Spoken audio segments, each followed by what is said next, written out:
IT. IT जैसे ही मैंने बोला, दिमाग में क्या नोटिस हुआ आपके? Information technology. जी हाँ, मैं इंफॉर्मेशन टेक्नोलॉजी की बात कर रहा हूँ।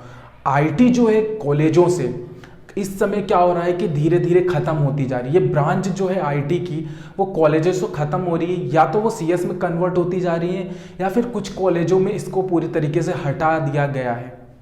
अब इस वीडियो में आपको यही बताने वाला हूं कि ऐसा क्यों हो रहा है, इसके पीछे क्या रीजन है कि हम आईटी को, जो आईटी हमारी ब्रांच या फिर आईटी फील्ड जो है वो हम धीरे धीरे रिप्लेस कर रहे हैं, उसका रीजन क्या है। इस वीडियो में आपको पूरी तरीके से अच्छे से बताने वाला हूं, तो वीडियो को आप एंड तक देखना, बहुत ही मजा आने वाला है इस वीडियो में। तो आईटी रिप्लेस क्यों हो रहा है? सबसे पहले तो आपको यह समझना होगा कि आईटी होता क्या है।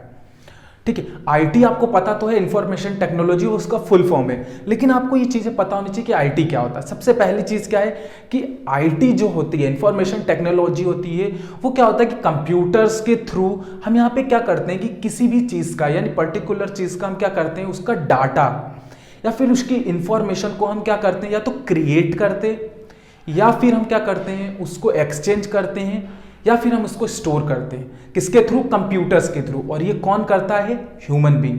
ठीक है, तो ये जैसे कि मैं आपको एक बहुत अच्छा एग्जांपल देने वाला हूं। आपने इंडिया की टॉप लीडिंग कंपनी जो है आईटी सेक्टर में, टीसीएस जो है वो कहलाती है आईटी सेक्टर की कंपनीज है।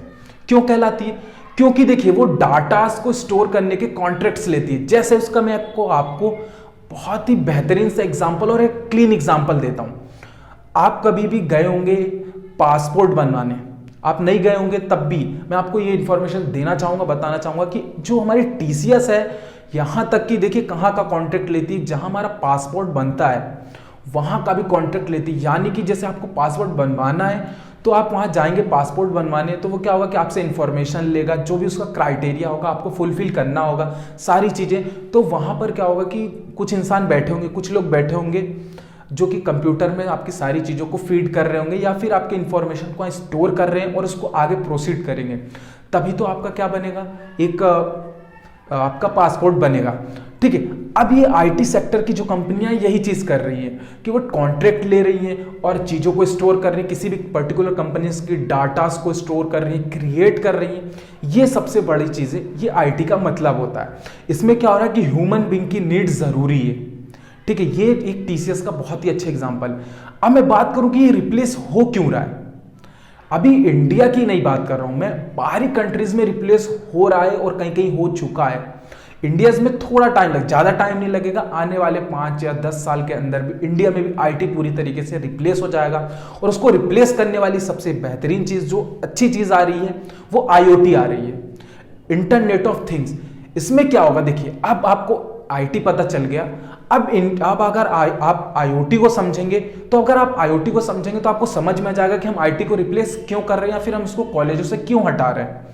मेनली जो हमारा आईटी है वो क्या हो रहा है कि कंबाइन होता जा रहा है सीएस में, क्योंकि दोनों की फंक्शनैलिटी अब धीरे धीरे सेम होती जा रही है। अब आईओटी आने से थोड़ा सा और बैक हो गया है आईटी। ठीक है, क्यों? क्योंकि देखिए आईटी जो है उसमें हम ह्यूमन बीइंग का इवोल्यूशन होना जरूरी था।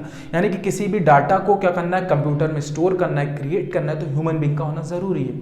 लेकिन वही हम आईओटी की बात करें तो आईओटी में हम ऐसे रोबोट्स को बनाएंगे या फिर हम ऐसी मशीन्स को बनाएंगे जिसमें ह्यूमन बीइंग की नीड नहीं होगी। हम ऐसी मशीन्स को क्रिएट करेंगे जो कि सेंसर से ऑपरेट होगी, और उसके पास एक एआई का इस्तेमाल करेंगे जो कि बहुत ज़्यादा जल्दी डाटा को रीड कर ले। तो हर एक टेक्नोलॉजी को यूज करके हम यहाँ पे एक ऐसी मशीन या ऐसे रोबोट्स बनाएंगे जिसमें ह्यूमन बीइंग की नीड ही खत्म हो जाएगी। फिर से मैं वही आपको एक एग्जांपल देना चाहूँगा टीसीएस का। अगर वही कॉन्ट्रैक्ट टीसीएस का आज से 10 साल बाद ले पासपोर्ट बनाने का, तो हो सकता है कि वहां पर ह्यूमन बीइंग का इवोल्यूशन हो ही ना, नीड ना हो। वो क्या करे कि सारी मशीनों को रोबोट्स में कन्वर्ट कर दे, या फिर ऐसी मशीन्स बनाए जिसमें आप जाएं और अपने डाटा को, जो भी आपका डाटा है वो सारे डाटा को आप वहां पे टाइप कर दे, खुद से फीड कर दे। और वो क्या करेगा, जब आप खुद से फीड कर देंगे उसमें, तो वो आपके डाटा को आगे प्रोसीड कर देगा। और हो सकता है कि आपको तुरंत ही आपका पासपोर्ट बन के मिल जाए। अभी टाइम लगता है, लेकिन हो सकता है कुछ दिनों में बन जाए। तो आईओटी के आने से आपकी लाइफ बहुत ज़्यादा ईजी होने वाली, आपको हर चीज़ में हेल्प मिलेगी। बट यहाँ पे थोड़ा सा लॉस है, उस लॉस को नहीं देखते हुए हम बेनिफिट्स की बात करते हैं, तो आईओटी आने से बहुत ज़्यादा बेनिफिट्स हो। इसी तरीके से IoT के बेनिफिट्स को देखते हुए जो IT है वो क्या हो रही है कि CS में कन्वर्ट हो रही है। देखिए CS और IT की यहाँ पे फंक्शनलिटी सेम हो जा रही है, ठीक है। तो अब ITs की जो भी ब्रांचेस है कॉलेजों से हट रही हैं, बहुत सारे कॉलेजों से हट चुकी हैं। तो आई होप आपको इन्फॉर्मेशन अच्छा लगा होगा, और अगर ऐसी इन्फॉर्मेशन आप डिफरेंट टॉपिक्स पे चाहते हैं तो चैनल को सब्सक्राइब कीजिए। और मैंने इस वीडियो का जो एम रखा है वो ज़्यादा नहीं रखा, 100 व्यूज़ और 20 लाइक्स का रखा है। अगर इतना पूरा होता है तो मेरी वीडियो जो मैंने बनाई, इन्फॉर्मेशन दी है, मुझे अच्छा लगेगा और आगे ऐसी वीडियोज़ आती रहेंगी। इस वीडियो को यहीं ख़त्म करेंगे, मिलेंगे और ऐसी नेक्स्ट वीडियो के साथ। Make easy learn easy.